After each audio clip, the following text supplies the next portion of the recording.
అండి, అందరికీ నమస్కారం. నేను మీ పవన టేల్స్ బై పవన ఛానల్కి స్వాగతం. మానసవీణ కథ తర్వాయి భాగంలోకి వెళ్ళిపోదాము.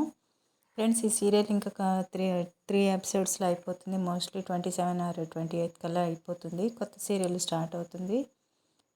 ఒక సీరియల్తో పాటుగా ఒక చిన్న షార్ట్స్ స్టోరీలు కూడా అప్డేట్ అవుతూ ఉంటాయి. ఇంకా నచ్చిన వాళ్ళు కామెంట్ చేయండి, లైక్ చేయండి, షేర్ చేసుకోండి, అలాగే సబ్స్క్రైబ్ కూడా చేసుకోండి. ఇంకా రాబోయే సీరియల్ ఏంటంటే కొంచెం లవ్ అండ్ కామెడీ, రొమాన్స్, చిన్నపాటి ఇది తోటి బాగుంటుంది. తప్పనిసరిగా విని ఆదరిస్తారని కోరుకుంటున్నాను. ఇంకా కథలోకి వెళ్ళిపోదాము.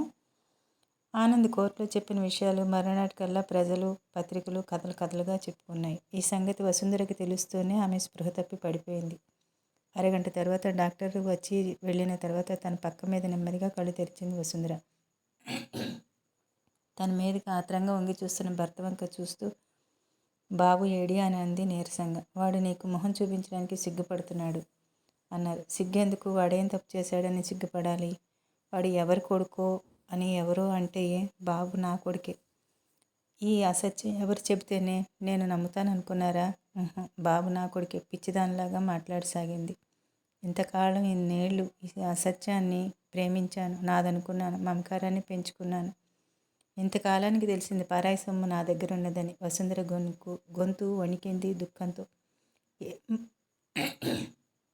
ఏం మాటలవి వసుంధర? బాబు అసలే కుంగిపోతున్నాడు. నీకు మొహం చూపలేకపోతున్నాడు. బాబు తల్లిదండ్రులు ఎవరైనా మనం పెంచిన ప్రేమ కన్న ప్రేమను తీసిపోతుందా? తీసిపోదు. ఇంకా ఎందుకు బాధ? బాధన? కన్న కొడుకు అనుకుంటున్న వాడు పెంపుడు కొడుకుగా తేలితే ఏ స్త్రీకైనా బాధ ఉండదా? ఇంత మోసం ఎందుకు చేశారండి నన్ను? అంది వసుంధర. నిన్ను బతికించుకోవడం కోసం చేశాను. నీకు పుట్టిన బాబు చచ్చిపోయాడని తెలిస్తే నువ్వు బతకవని నిన్ను బతికించుకోవడం కోసం చేశాను అన్నారు రావుగారు. అమ్మా! నీలేష్ దూరంగా ఆగిపోయాడు. నువ్వు బాధపడొద్దమ్మా. నువ్వు ఉండమంటేనే ఉంటాను, వెళ్ళిపోమంటే వెళ్ళిపోతాను అన్నాడు నీలేష్. విన్నారా? వెళ్ళిపోతాడట. వెళ్ళిపోతాడట. నా కడుపును పుట్టినవాడైతే ఇంత మాట అనేవాడా? నీ రమ్మ గుడిచి 25 ఏళ్ళు నీ చేతిలో పెరిగినవాడు నీకు పరాయిగా కనిపిస్తున్నాడా? బాబు, ఎందుకు వసు వాడిని అలా బాధ పెడుతున్నావు? నువ్వే ఇలా అవమానించడానికి పూనుకుంటే లోకం మాటేమిటి అన్నారు రావుగారు మందలించుతూ. బాబు ఎప్పటికీ నీ బాబే. అంతా మర్చిపోయి మునుపటిలా ఉండు. ఎంత భ్రమలో జీవించింది ఇన్నేళ్ళు. వసుంధర హృదయంలో ఏదో అగ్ని రగులుకుంటున్నట్టుగా ఉంది.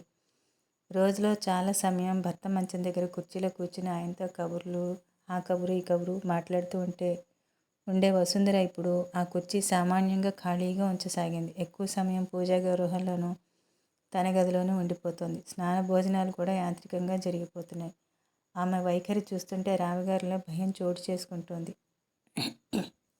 ఏమిటి వసుంధర? నీలో నువ్వే ఎందుకిలా కుమిలిపోతున్నావు? నీ నిర్లిప్తత చూసి బాబు పారిపోయేలా ఉన్నాడు అన్నారు ఒకరోజు రావుగారు. ప్రపంచంలో ప్రతి స్త్రీ పురుషుడు కోరుకునే గాఢమైన కోరిక ఏమిటో తెలుసా అండి? తనకు ప్రతిరూపంగా తన రక్తం పంచుకుని పుట్టిన సంతానం నాది అని గర్వంగా, తృప్తిగా గుండెలో నిండిపోయే భావం తన ప్రతిరూపాన్ని చూసుకున్నప్పుడే కలుగుతుంది. అయితే బాబును నువ్వు అసహించుకుంటున్నావా? అడిగారు రావుగారు బాధగా, భయంగా. వాడు 25 ఏళ్ళు నా చేతుల్లో పెరగడం మిథ్య కాదు. ఆ ప్రేమ మిథ్య కాదు. కానీ అతడిని కనని నా దౌర్భాగ్యాన్ని నాకు అసహ్యం కలుగుతోంది. కులటైన వేసి అయిన రాగిణి బాబు తల్లి. కన్నదే కానీ ఒక్కరోజు కన్నెత్తి చూడకపోయినా ఆమె అతడి కన్న తల్లి.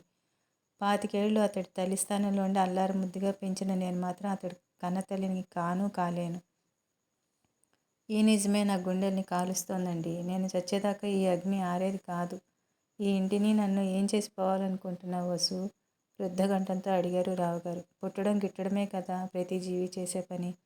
కానీ వెళ్ళిపోయే లోపల తనదంటూ ప్రపంచంలో ఒకటి వదిలిపోతా ఆ జీవికి అదే తృప్తి, అదే ధన్యత.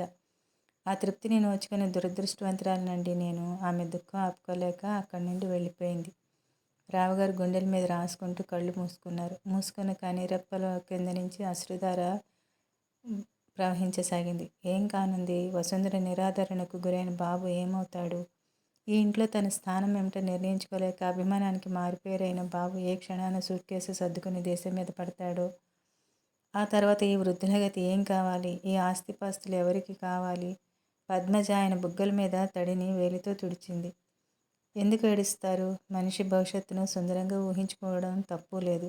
కానీ భవిష్యత్తును భయంకరంగా ఊహించుకుని భయచిత్తులు కావడం మాత్రం విఘ్నత కాదు. నాకేమీ తోచడం లేదమ్మా. నా కర్తవ్యం ఏమిటో చెప్పు. నా చేయి పట్టుకోండి. పద్మజ స్నిగ్ధంగా నవ్వింది. పట్టుకుంటాను. నేను నడిపించిన దిక్కు నడవండి. నడుస్తాను. నా మీద అంత భరోసానా? తండ్రికి కూతురి మీద భరోసా ఉండకపోతే ఇంకెవరి మీద ఉంటుంది అన్నారు. రాయవలసినవి ఏమైనా ఉంటే రాసేయండి. ఈ ఆస్తి దాయాదుల పాలు కాకుండా ముందు గట్టి బందోబస్తు చేయండి. తర్వాత బాబుకు పెళ్లి చేయండి. తర్వాత నా చెయ్యి మీరు పట్టుకోండి. మీ చెయ్యి అమ్మ పట్టుకుంటుంది. ముగ్గురు ఆశ్రమం కేసి నడుద్దాం. మీరు భగవంతుడి సేవ చేయండి. మీ సేవ నేను చేస్తాను. ఈ శేష జీవితం అంతా. రావుగారు ఉదాసీనంగా దిండు మీద వాలిపోయారు. శేష జీవితం మాది కానీ నీది కాదమ్మా. నీ జీవితం అంతా ముందరే ఉంది. నీ సేవకు నేను ఒప్పుకుంటానని ఎలా అనుకున్నావు అని అడిగారు రావుగారు. నాకు మాట ఇచ్చారు. నాకు సంబంధించినంత వరకు నేను మాటకు కట్టుబడతానమ్మా. కష్టమైనా నష్టమైనా ఓర్చుకుంటాను. కానీ 20 ఏళ్ల నీ జీవితం నా మాటతో ముడిపడినప్పుడు నేను ఒప్పుకోను. నువ్వు మళ్ళీ పెళ్లి చేసుకోవాలి. మీతో నేను తర్కించను బాబుగారు. కానీ మరోసారి ఈ ప్రస్తావన తీసుకురాకండి. నేను చెప్పకుండా పారిపోతాను. ఇంచుమించు ఇటువంటి ప్రస్తావనే వసుంధర నీలేష్ దగ్గర తీసుకొచ్చింది. నిన్న ఇంటివాడిగా చూసే ఏ ఆశ్రమంలోనో మా శేష జీవితం దొరికిద్దాం అనుకుంటున్నాం బాబు అని. నీలేషు మ్లానవదనంతో కూర్చున్నాడు నిశ్శబ్దంగా. వసుంధర నిష్ఠూరంగా, ఇంకా దాపరికాలు నాటకాలు నేను సహించను బాబు. సూటిగా మాట్లాడుకుందాం. నీ పెళ్లి జరిపిస్తే కానీ నాకు ఈ బంధనాల నుండి పూర్తిగా విముక్తి రాదు. పిల్లలను వెతకక్కర్లేదు కదా అంటే అన్నాడు. పద్మజ గురించే నేను మాట్లాడుతున్నది. నీలేష్ ఆమె ముఖంలోకి విభ్రమంతో చూశాడు. అమ్మేనా ఇలా మాట్లాడుతున్నదని ఆశ్చర్యపోతున్నావా? ఆ అమ్మ కాదురా, ఈ అమ్మ. ఆ అమ్మ ఈ ఇంటి కోడల్ని విలక్షణంగా ఊహించుకుంది. సంగీతను తప్ప మరొకరిని ఊహలోకే రాని ఇచ్చేది కాదు. ఇప్పుడు ఎవరైనా అభ్యంతరం లేదు. విధవ వధువైనా కన్య వధువైనా ఒకటే. ఎవరైనా ఒకరిని చేసుకుని నువ్వు ఒక ఇంటివాడివైతే చాలు. ఆమె మాటల్లో నిష్ఠూరం, నిరసన పోటీపడి ప్రతిధ్వనించాయి. నీలేష్ హృదయాన్ని తూట్లు పొడిచినట్టుగా ఉన్నాయి ఆమె మాటలు. ముహూర్తం ఎప్పుడు పెట్టించమంటావు? మాట్లాడు బాబు. అమ్మా, గాయపడిన కంఠంతో పిలిచాడు నీలేష్. నా ఉనికిని సహించడం నీకు అంత కంపరంగా అసహ్యంగా ఉంటే నేను వెళ్ళిపోతానమ్మా. ఇంత కఠినంగా ఎప్పుడూ మారిపోయింది నీ మనసు అని అడిగాడు. వసుంధర మొహం తిప్పుకుంది. ఈ మాటలన్నీ అనవసరం బాబు. నా ప్రశ్నకు సూటిగా సమాధానం చెప్పు. ఏం చెప్పనమ్మా? ఈ పీడ ఎలా వదులుచుకోవాలా అని చూస్తుంటే ఏం చెప్పమంటావు? నీకు నా మీద ఏమైనా ప్రేమ ఉన్నది అంటే ఈ బంధనాల నుండి వీలైనంత త్వరలో విముక్తి కలిగించి పంపు బాబు. నేను కోరుకుంటున్న ఆఖరి కోరిక ఇదే. ఈ విధంగా నన్ను త్యజించాలనుకుంటున్నావా అని అడిగాడు నీలేష్. ఛేదిస్తున్నది నిన్ను కాదు, ఈ సంసారాన్ని, ఈ ఐహిక బంధనాల్ని. ఈ విరక్తి కలగడం నా వల్లే కదా? కాదు బాబు. ఒక బిడ్డకైనా తల్లిని కాలేని నా దురదృష్టం ఈ తాపత్రయాల నుండి, ఈ మమకారాల నుండి విముక్తి కలిగించింది. ఈ విరక్తి మీకే కలిగిందా అమ్మా? మీరు వెళ్ళిపోయాక నేనైనా ఇక్కడ పాతికిపోయి కూర్చునేది? నా దారి వెతుక్కుని నేను వెళ్ళిపోతాను. ఈ పరిసరాలకు, ఈ అవహేళనలకు దూరంగా. పద్మజ మాట ఏమిటి? తన సంగతి ఒకరు ఆలోచించే అవసరం కలిగించదు ఆమె. తన బరువును మరొకరు భుజాల మీదకి ఎత్తదు. ఆమె సంగతి నాకు బాగా తెలిసినమ్మా. నీలేష్కు ఆ రోజు పోస్టులో ఒక బరువైన కవరు వచ్చింది. అందులో ఏవో కాగితాలు, చెక్కు పుస్తకాలు, రాగిణి ఉత్తరం ఉన్నాయి. బాబు, ఒక్కసారి నీతో అమ్మ అని పిలిపించుకోలేని దురదృష్టవంతురాల్ని. నేను దూరం చేసుకున్నది నీ క్షేమం కోసమే బాబు. నేను దానం ఇచ్చేశాక ఎన్నోసార్లు నిన్ను చూడాలనిపించింది. నువ్వు ఎలా పెరుగుతున్నావో తెలుసుకోవాలనిపించింది. కానీ నిన్ను మళ్ళీ చూస్తే, నీ గురించిన సంగతులు వింటే నాలో మమకారం పెరిగి నీ క్షేమానికి ఎక్కడ అడ్డుగా నిలుస్తానో అన్న భయం చేత ఆ కోరికను నాలోనే చంపుకున్నాను. ఎక్కడో చోట నా బాబు సుఖంగా పెరుగుతుంటాడన్న తృప్తితో జీవించాను. ఆనంద్ నాకు ఆ తృప్తిని దక్కనివ్వలేదు. ఏ తండ్రి కొడుకు చేయని ద్రోహం నీకు చేశాడు అతను. నీ పుట్టుపురాత్రాలు బయటపెట్టి నిన్ను అవమానం పాలు చేశాడు. ఇక నేనొక పాపిని. ఆనాటి సంఘటన తలుచుకుంటేనే నా హృదయం దహించుకుపోతున్నది. నువ్వెంత సిగ్గులుతున్నావో అని, ఎంత కంపించిపోతున్నావో. నా కథ నీకు మళ్ళీ వినిపించాలని లేదు. ఎవరి వల్ల వింటేనే నా కథ నీకు తెలిసింది. ఇక మళ్ళీ చెప్పదలుచుకోలేదు. కానీ ఒక మాట, బతకలేని వాళ్ళంతా ఏం చేస్తారో నాకు తెలియదు. బహుశా ఆత్మహత్య చేసుకుంటారేమో. ఎందుకో నాకు చావాలనిపించలేదు. ఎటువంటి పరిస్థితిలోనూ ఆత్మహత్య పాతకం అన్నారు. ఆ పాతకం నుండి తప్పించుకోవడం కోసం జీవించడం కోసం నేను ఒక పాప కోపంలో అడుగుపెట్టాను. సిగ్గును, అభిమానాన్ని వదిలేశాను. రాక్షసిగా మారిపోయాను. లక్షలు సంపాదించాను. అది పాపపు సంపాదన. అది ఎవరికైనా దానం చేయగలిగితే ఆ పాపం పరిహారం అయిపోతుంది. అది నీ చేతిలో పెడుతున్నాను. ఆ డబ్బును అనాథ సేవకు మంచి పనులకు ఉపయోగించి నన్ను పాప విముక్తురాల్ని చేయి బాబు. నువ్వు ఈ ఉత్తరం చదువుకునే సమయానికి నేను నీకు చాలా దూరంలో ఉంటాను. నేనెప్పుడూ నీకు కనిపించను. ఏ ఆశ్రమంలోనైనా కాస్త చోటు సంపాదించుకుని ఈ శేష జీవితం వెళ్ళదీస్తాను. నా ఆస్తికి సంబంధించిన కాగితాలన్నీ నీకు పంపిస్తున్నాను. నీకు తోచిన విధంగా ఖర్చు పెట్టు. ఎప్పుడో జైలు నుండి విడుదలై ఆనంద్ యువతలకు రావచ్చు. అతడిని దయగా చూడు. అతడిప్పుడు రాక్షసుడిగా మారాడు కానీ ఒకనాడు ఎంతో మంచివాడు. అతడి జీవితం నిశ్చింతగా వెళ్ళిపోయేలా నీకు తోచిన ఏర్పాటు చేయి. ఉంటాను బాబు. అమ్మ అని పిలిపించుకోలేని మీ అమ్మ. ఈ పరిసరాలకు దూరంగా, ఈ నిరాదరణకు, ఈ అవహేళనకు దూరంగా నేను పారిపోతున్నాను. ఇక్కడ నీ కోసం పుణ్యకార్యాలు చేస్తూ ఎవరూ కూర్చోబోరు. ఇక్కడ నీ కోసం నీ పుణ్యకార్యాలు చేస్తూ ఎవరు కూర్చోబోయారు? నీలేష్ ఉదాసీనంగా ఆ కాగితాలు విసిరేశాడో పక్కకు. మండుతున్న మంటల మధ్య చిక్కుబడిపోయినట్టుగా ఉంది అతడి హృదయం. ఎప్పుడో తన జన్మ రహస్యం బయటపడకుండా ఉండదు. అది బయటపడితే అమ్మ బతకదు.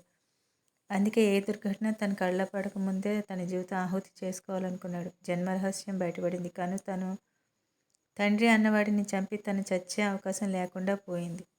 తన పుట్టుపూర్వోత్తరాలు కోర్టులో చెప్పేసి అతడు జైల్లో కూర్చున్నాడు. ఇప్పుడు బతుకు దుర్భరమే అయినా చచ్చిపోలేడు. ఇప్పుడు చచ్చిపోవడం పిరికితనంగా కనిపిస్తుంది. ఇక్కడి నుండి పారిపోతే తప్ప బతకలేడు. నీలేష్ కణతలు నొక్కుంటూ టాబ్లెట్ టీ తెమ్మని కిందకు కబురు పంపాడు. 10 నిమిషాల తర్వాత టీ కప్పుతో తలనొప్పి మాత్రతో వచ్చింది పద్మజ. అతడి మొహం చూస్తూనే ఒంట్లో బాగాలేదా అని అడిగింది గాబరాగా. ఒంట్లో బాగానే ఉంది, మనసులోనే బాగలేదు. పద్మజ దృష్టి స్టాండ్ మీద చిత్రింపబడిన చిత్రం మీద పడింది. ఏదో అడవి, గుట్టల వరుస, సూర్యుడు అస్తమించగా ఎర్రటి పసుపు ఎరుపు కాంతి అల్లుకుపోయింది. చిన్న కాలిబాట మీద వెనక్కి చేతులు కట్టుకుని బాటసారి ఒకడు నడిచిపోతున్నాడు. ఆ చిత్రం చూస్తుంటే మనిషిని ఏదో ఒంటరితనం ఆవరించుకున్నట్టుగా అనుభూతి కలుగుతోంది. ఆ ఏకాంతానికి, నిశ్శబ్దానికి గుండెలు బరువెక్కుతున్నాయి. బాబూ విచలితంగా పిలిచింది పద్మజ. ఇంత నిస్పృహ ఎందుకు? తప్పు చేసిన వాడిలా మీరే ఎందుకు కుమిలిపోతున్నారు? మీలో మీరే ఈ ఒంటరితనాన్ని ఎందుకు కోరి తెచ్చుకుంటున్నారు? ఒంటరివాడిని కాక నాకెవరున్నారు పద్మజ? శుష్కంగా నవ్వాడు నీలేష్. ఇదివరకు ఉన్నవాళ్ళంతా ఇప్పుడు ఉన్నారు మీకు. ఎవరూ లేరు. అమ్మ అన్న మనిషిలోనే నా పట్ల నిరాదరణ చోటు చేసుకుంది. నేను ఒక వేశ్య కొడుకునన్న సంగతి ఆవిడ మర్చిపోలేకపోతుంది. ఇక ప్రపంచం నన్ను ఎలా చూస్తుందో నువ్వే ఊహించు.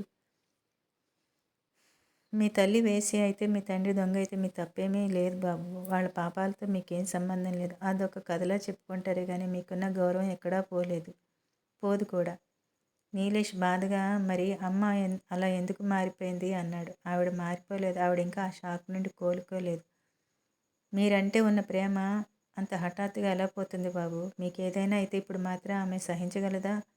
మీరు ఎవరికో పుట్టినవారని వీధిలోకి వెళ్ళిపోమనడం లేదు కదా. వాళ్ళు వెళ్ళిపోమనక ముందే నేనే వెళ్ళిపోతున్నాను. నీలేష్ ముఖం అభిమానంతో ఎర్రబడగా అన్నాడు. వెళ్ళిపోతున్నారా? ఎక్కడికి? నాలాంటి వాళ్ళకు ఎక్కడికని ఏముంటుంది? కాళ్ళు ఎటు నడిస్తే అటు. ఆ వృద్ధులను అలా వదిలిపెట్టేసి మీ దారిని మీరు వెళ్ళిపోతారన్నమాట. పద్మజ ఆశ్చర్యంతో కళ్ళు పెద్దవి చేసి అడిగింది. ఇన్నాళ్ల బంధం ఇంత హఠాత్తుగా మిథ్య అయిపోయిందా మీకు? ఆ బంధం మిథ్య అని అమ్మే అనుకుంటోంది కదా. ఆ మాట బాబుగారు అనుకోవడం లేదుగా. ఈ ప్రపంచంలో మనిషికి తల్లి తర్వాతే అందరూ పద్మజ. అమ్మే పరాయిదిగా ప్రవర్తించడం ఏ కొడుకు సహిస్తాడు? నీలేష్ బాధతో మొహం పక్కకు తిప్పుకున్నాడు. అందుకే అమ్మలో మార్పు వచ్చే వరకైనా నేను దూరంగా వెళ్ళిపోక తప్పదు. అందుకని అందరినీ వదిలిపెట్టి వెళ్ళిపోతారన్నమాట. అందరినీ అన్న పదంలో ఏదో శ్లేష వినిపించింది నీలేష్కి. అతడి మొహంలో ఏదో ఆశ, ఉద్వేగం చోటు చేసుకోగా, నాతో వస్తావా పద్మజ? నువ్వు నాతో ఉంటే ఈ ప్రపంచంలో నేను ఒంటరివాడిని ఎప్పుడూ కాను అన్నాడు. ఇద్దరూ కలిసి ఎక్కడికైనా లేచిపోదామంటారా బాబు? పద్మజ స్నిగ్ధంగా నవ్విన నవ్వు అతడి గుండెల్లోకి దూసుకుపోగా వివసుడైపోయినాడు. చప్పున లేచి పద్మజ చేయి పట్టుకున్నాడు. ఒక విధమైన ఆవేశంతో తన వైపు తిప్పుకున్నాడు ఆమెను. కలిసి బతుకుదాం, బతకలేకపోతే కలిసి చద్దాం. అంతేకాని నువ్వు రాగిణి కానక్కర్లేదు పద్మజ. నేను ఆమెను దృష్టిలో పెట్టుకుని అనలేదు ఆ మాట. పద్మజ తడబడింది. నువ్వు ఏ దృష్టితో అన్నా నేను నిన్ను అన్యాయం చేయను. వస్తావా నాతో? నా చేతిలో నీ చెయ్యి ఇలా ఉంటే చాలు. నేనెంత దూరమైనా ప్రయాణించగలను. పద్మజ మాట్లాడలేదు. నమ్మలేవా నన్ను? అతడు ఆవేశంతో ఆమె భుజాలు కదిపాడు. వివసియే పద్మజ అతడి గుండెల మీద వాలిపోయింది. మిమ్మల్ని నమ్మకపోతే ఇంకెవరిని నమ్ముతాను బాబు? స్వర్గపు టంచులు తాకినట్టుగా పరవశం చెందాడు నీలేష్. తన చేతుల్ని మరింత బలంగా బిగించాడు ఆమె చుట్టూ. దేవత అన్నాడు ఆమె చెవిలో గుసగుసగా. తమ మొదటి పరిచయ ఘట్టం గుర్తురాగా పద్మజ మనోహరంగా నవ్వింది. అతడి వక్షం మీద చేయి ఆనించి వెనక్కి నిలబెట్టి, ఏయ్ పిచ్చిబాబు, మళ్ళీ ఆడతావా నాటకం? అంది కోపం అభినయిస్తూ. నీలేష్ మనసారా నవ్వేస్తూ, నా నాటకం 2 లాభాల్ని తెచ్చిపెట్టింది తెలుసా? అన్నాడు. ఏమిటవి? ఒకటి హంతకుల్ని పట్టుకుని పోలీసులకు అప్పగించి 2 దోషులకు శిక్ష పడేలా చేశాను. 2 లోకమంతా ఈర్ష్యపడేలా చక్కనమ్మాయిని సంపాదించాను. కానీ మీ నాటకం నాకెంత నష్టం తెచ్చిపెట్టిందో తెలుసా? ఏమిటది? నీలేష్ గొంతులో కొంటెతనం తొంగి చూసింది. పుట్టింట్లో నాకు చోటు లేకుండా చేసింది. నలుగురిలో నన్ను.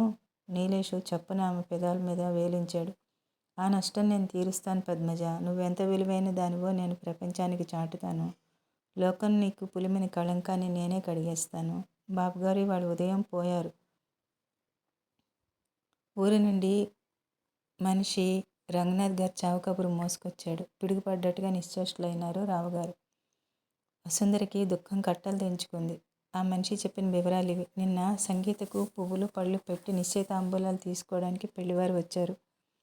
మొదట పెళ్లికి అంగీకరించిన సంగీత ఆ రోజు గదిలో తలుపులు బిడాయించుకుని కూర్చుంది. తాను ఈ పెళ్లి చేసుకోనని మొండికేసింది. తండ్రి బతిమలాడినా కోప్పడ్డా లాభం లేకపోయింది. పెళ్లివాళ్ల ముందు తల తీసేసినట్టుగా బాధపడ్డారు రంగనాథ్ గారు. పెళ్లివాళ్లు మౌనంగా నిష్క్రమించారు. పొద్దున్న టీ తీసుకుంటూ సోఫాలోనే ఒరిగిపోయారు రంగనాథ్ గారు. లేపి సరిగ్గా పడుకోబెట్టేసరికి ఆయన శరీరం నిర్జీవమైపోయింది. ఉన్న పళంగా వసుంధర వెళ్ళి కారులో కూర్చుంది. పద్మజ నీలేష్ గదిలోకి గబగబా వచ్చింది. మీరు వెళ్ళారా బాబు అని అడిగింది. నేనా? ఏం సంబంధమని ఎవరినని వెళ్తాను? ఇలాంటి సమయంలోనా మీ అభిమానం పెట్టు కూర్చునేది? సంగీత ఒంటరిగా ఏడుస్తోంది. ప్రమోద్ గారు కూడా దగ్గర లేరు. ఈ సమయంలో మీరు ఓదార్చకపోతే ఓదార్చడానికి వాళ్ళ మేనత్త ఉంది. నా అవసరం వాళ్లకు లేదులే పద్మజ. ఇదేం మాట నీలేష్ గారు? వాళ్ళు ఇప్పుడు నా మొహం చూడడానికే అసహ్యపడుతున్నారు. ఇదంతా మీ భ్రమ. ఏదో జరిగిందని వాళ్ళు హఠాత్తుగా మీరు పరాయి వారైపోరు. మీ మధ్య అనుబంధం అంత సులభంగా మాసిపోదు. నేను వెళ్ళలేను పద్మజ. మీరు వెళ్ళకపోతే నేను వెళ్తాను. నువ్వెందుకు? అయ్యో, వాళ్ళెంతో దుఃఖంలో ఉంటారు. నాలాంటి దాని అవసరం ఎంతైనా ఉంటుంది. బాబుగారి ఆరోగ్యం అంత బాగుండలేదు. ఆయన ఒక కంటి కనిపెట్టడం అవసరం. నాకు ఇష్టం లేదు. అక్కడ వాళ్ళు నిన్ను అవమానిస్తారు. పర్వాలేదు, ఈ జన్మ ఎన్నో అవమానాలను ఎదుర్కొంది. ఈ మాత్రానికి ఏమీ అయిపోను. కర్మ ముగిశాక రావు దంపతులు మాత్రం తిరిగి వచ్చారు. పద్మజ రాలేదా? నీలేష్ తల్లిని అడిగాడు. కొద్ది రోజులు ఉండి వస్తానన్నది. ఎందుకు? తండ్రిపోయిన దుఃఖంతో ఉన్నారు ఆ పిల్లలు. వాళ్ళకి తోడుగా ఎవరో ఒకరు లేకపోతే ఎలాగని. తనకంటే కావాల్సిన వాళ్ళు ఎంతో మంది ఉండగా తనకెందుకు ఉండిపోవడం? ఈమె వాళ్ళకి ఏం కావాలి?